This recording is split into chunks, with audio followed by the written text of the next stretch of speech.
버니스인지 바니스인지 앞으로 돌려서 확인하셨나요? 이 장면은 다르게 촬영된 두 가지 버전이 시청자에 따라 무작위로 재생되었다고 합니다. 에피소드를 본 사람들이 현실에서도 네가 맞네 내가 맞네 하면서 논쟁이 생기게 하려는 의도죠. 블랙미러 시리즈가 대부분 있을 법한 근밀의 기술을 통해 섬뜩한 공감을 의도했던 것과 다르게 이번 에피소드는 다소 허황된 현실감 없는 기술을 보여줬는데요. 반면에 강력한 힘을 가진 베리티의 행동은 너무 사소하고 소극적이었죠. 저는 그 의문의 중심에 제목 베트누아르를 두어봤습니다. 이 제목은 프랑스어로 검은 짐승, 혐오스러운 것을 뜻하는 단어인데요. 네메시스, 아치에너미, 숙적을 의미합니다. 다크나이트에서 배트맨의 숙적, 조커가 했던 유명한 대사가 있죠. You complete me. 나의 행동에 의미가 생기는 존재, 나를 완성해주는 상대가 바로 숙적이죠. 베리티는 세계의 지배자가 되는 우주도 경험했습니다. 하지만 결국 평범한 세계로 돌아왔죠. 게임에서 치트키를 써본 분이라면 아실 겁니다. 처음에는 전능해진 기분에 신나 날뛰지만 곧 흥미를 잃고 게임을 끄게 되죠. 오히려 아슬아슬하게 이기고 지는 적당한 상대가 있어야 즐길 수 있습니다. 많은 게임들이 난이도를 설정하거나 티어를 나눠 상대를 매치하는 이유인데요. 물론 베리티의 능력은 너무 사기입니다. 도저히 티어를 맞출 수가 없는 인물이죠. 그래도 그녀는 적수가 필요합니다.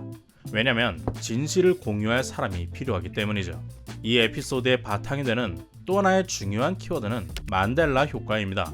이는 다수의 사람들이 같은 정보를 똑같이 착각하는 현상인데요. 수많은 미국인들이 남아공의 대통령 넬슨 만델라가 80년대에 죽었다고 믿는 착각에서 나온 말입니다. 버니스와 바니스 역시 만델라 효과의 대표적 예시 중 하나인 베렌스타인 베어에서 따온 듯 보이죠.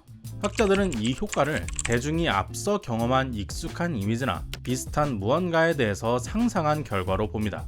우리 뇌가 효율적으로 정보를 처리하기 위해서 정보를 익숙한 방향으로 왜곡해 받아들이는 것이 집단적으로 나타난 결과라고 하죠. 그러나 어떤 이들은 이 현상을 평행우주의 존재와 그 교차로 설명하는데요. 이 베트누아르 에피소드는 그 상상을 가져와 만들어진 듯합니다. 우리는 내가 믿는 것을 증명하고 싶어 합니다. 내 기억이 팩트라고 인정받고 싶죠. 평행우주든 지구 평평설이든 진실이 무엇인지 보다는 내가 맞다는 걸 인정받고 싶은 욕구가 있습니다. 그래서 이 드라마 안에서도 서로 다른 기억을 가진 사람들이 자신이 맞다고 주장하며 다투다가 팩트 체크를 하려는 모습이 여러 번 나오죠. 과거에는 사람의 증언이 제일 중요했습니다. 과학적 증거가 충분하지 않던 시절에는 많은 사람들이 동의하는 것이 사실이 되었죠. 하지만 이제는 디지털 기록을 봅니다.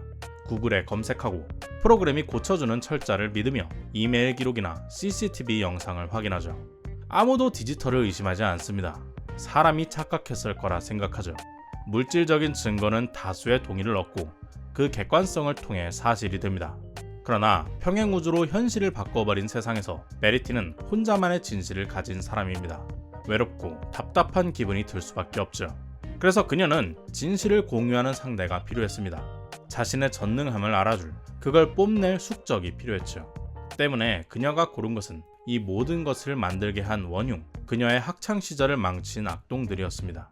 마리아는 자신이 따돌림의 대상이 되지 않으려고 베리티를 타겟으로 삼아 가짜 소문을 만들어냈죠.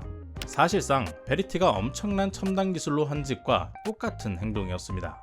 단지 마리아는 사람들이 믿게 해서 현실을 왜곡했던 것이고 베리티는 현실 자체를 왜곡시켰다는 차이가 있죠. 두 사람의 차이는 기술뿐이고 결국 리모컨을 차지한 마리아가 베리티와 똑같은 선택을 반복한다는 점에서 인간의 특징과 한계를 보여주고 있는데요. 인간은 사회적 동물이라고 하죠. 하지만 지금은 기술과 자본시장의 발달로 돈만 있으면 생존에 문제가 없는 시대입니다.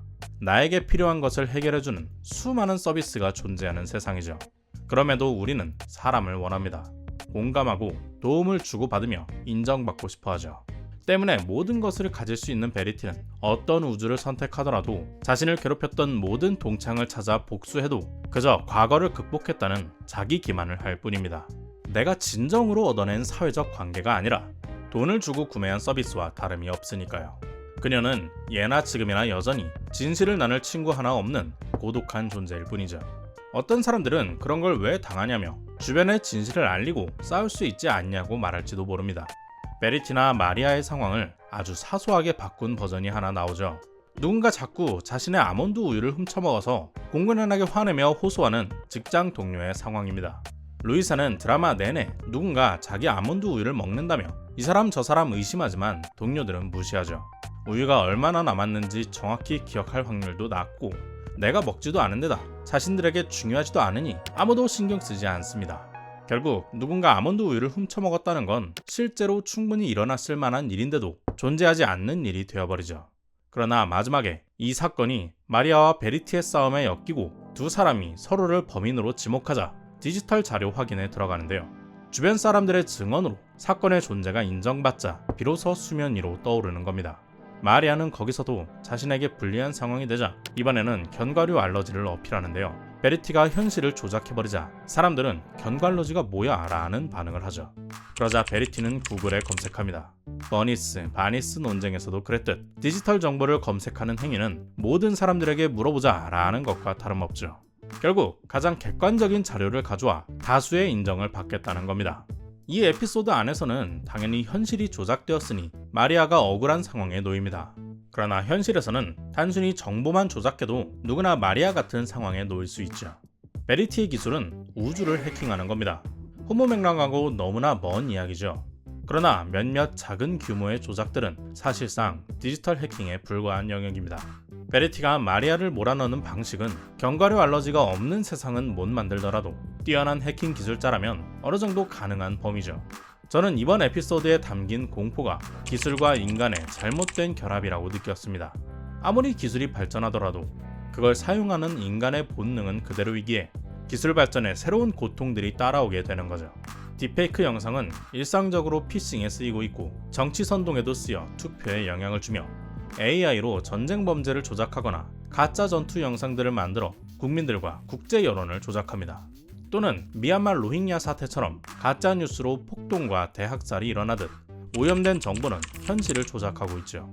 드라마를 보는 시청자와 마리아, 베리티의 관점에서 보자면 견과류 알러지는 분명 존재해야 합니다. 그러나 드라마 속 모두가 없다고 믿으니 구글에도 안 나오는 없는 일이 되죠. 얼마나 많은 사람이 믿느냐가 현실을 결정하는 시대인 것은 100년 전이나 지금이나 다르지 않습니다. 다만 그 사람들이 철저하게 믿는 또는 그렇게 만들려고 하는 오염된 디지털 정보가 난무한다는 것이 다르죠. 인간이라면 누구나 공감하고 인정해줄 다른 사람이 필요합니다. 다수를 내 편으로 만드는 것도 숙적을 만드는 것도 같은 맥락이겠죠. 세계의 지배자가 된 마리아 역시 다시 평범한 세계로 돌아올 겁니다. 치트키 같은 망상의 세상에서는 결국 홀로 외로울 수밖에 없으니까요. 여러분은 누구를 믿고 누구의 말에 동의하나요? 핑프라는 말이 있죠. 스스로 검색도 안 해보고 질문하는 게으른 사람을 비꼬는 말인데요. 이제는 검색은 물론 사람에게도 질문하지 않고 바로 AI에게 물어보는 시대가 되었습니다. 정보를 의심하지도 않고 검증하지 않은 채 생각의 리모컨을 다른 존재에게 넘기고 있죠. 정말로 가까운 미래, 현실이 아닌 알고리즘이 진실이 되는 무서운 세상이 되지 않을까 걱정되는 저는 영석입니다. 여러분의 생각은 어떤가요? 댓글로 남겨주세요. 구독과 좋아요를 꼭 눌러야 합니다. 오늘도 긴 영상 시청해주신 여러분 고맙습니다. Check the mic and make sure it sound right, boys.